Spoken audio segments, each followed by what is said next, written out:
Sebelum pindah ke akhirat, pertengahannya ada alam kubur. Kullu nafsin dha'iqatul maut. Setiap yang punya jiwa akan kedatangan maut. Siapa yang bawa maut? Namanya malakul maut. Quran surah 32 ayat yang ke-11, paling kanan sebelah bawah.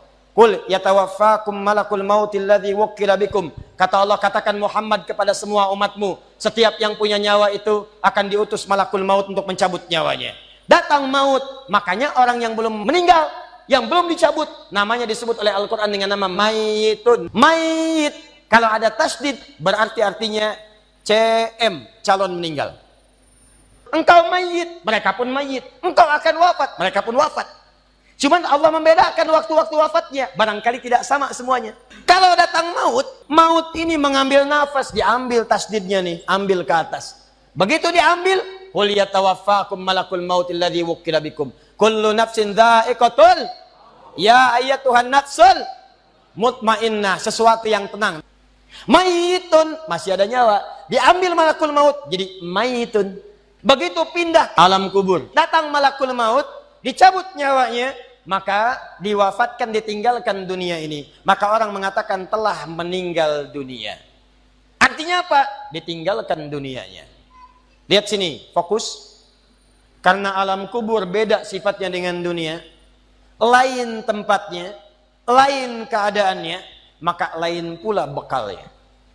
Jangankan alam kubur, beda tempat di dunia saja sudah beda keadaannya.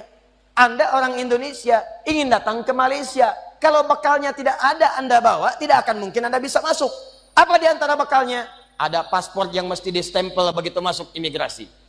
Pergi lebih jauh lagi, misalnya saya pengen ke Australia, maka Anda harus ngajukan untuk mendapatkan visa. Lebih jauh ke Amerika, visanya bisa lebih sulit lagi. Maka bagaimana dengan alam kubur yang sifat keadaannya beda dengan dunia? Makanya bekalnya pun tidak akan sama. Jadi kalau Anda cuma mengumpulkan bekal dunia, maka semua bekal itu akan ditinggalkan saat di dunia. Maka orang mengatakan meninggal dunia, maksudnya meninggalkan dunia dengan semua bekalnya.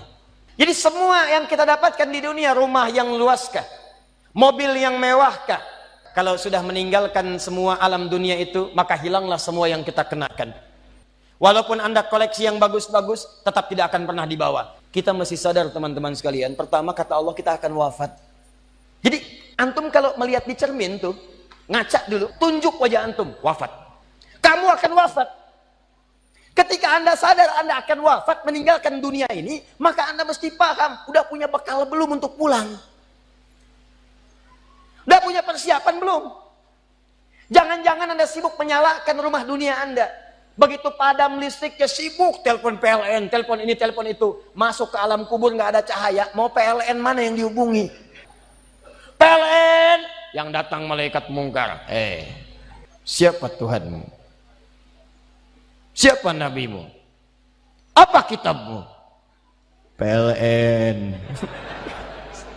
Gelap. Gelap dan gelap.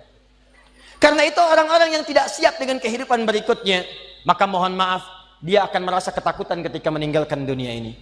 Bahkan ada yang saking takutnya, malaikat langsung bergerak untuk memaksa dia cepat meninggalkan tubuh dunianya. Muncul Quran surah ke-8 ayat ke-50. Kata malaikat, kamu ini susah banget pulangnya, maka dipukulin oleh malaikat. Pukul, pukul, pukul, pukul. Teman-teman, karena alam kubur itu bekalnya bukan bekal dunia, maka Anda tidak akan pernah bisa membawa cahaya dunia ke alam kubur. Maka saya ajak Anda pada malam hari ini, coba ayo kita berubah. Tolong pikir baik-baik, tidak akan ada yang abadi. Dan besok pun belum tentu hidup. Demi Allah saya katakan, Allah bisa mewafatkan kita pada malam hari ini. Saya cuma mau tanya sebentar aja renungkan. Tolong tanya pertanyaan saya ini, tanyakan pada diri Anda sebelum tidur. Kalau Allah wafatkan Anda pada malam ini, sudah siapkan Anda dengan bekal pulang Anda kepada Allah? Karena itu hukum mengatakan, orang yang tidak punya bekal, maka dia tidak siap untuk mudik. Dunia saja tidak punya bekal, malu mudik. Tapi yang punya bekal, oh dia nyari sebanyak-banyaknya. Begitu sebelum berangkat, tiba waktunya raya, dia siapkan. Luar biasa. Kenapa? Karena tahu dia punya bekal untuk pulang. Jadi kalau dunia saja punya sifat mudik, maka akhirat pun demikian. Orang-orang yang punya petaknya cuma dunia saja, maka selesai hidupnya di sini.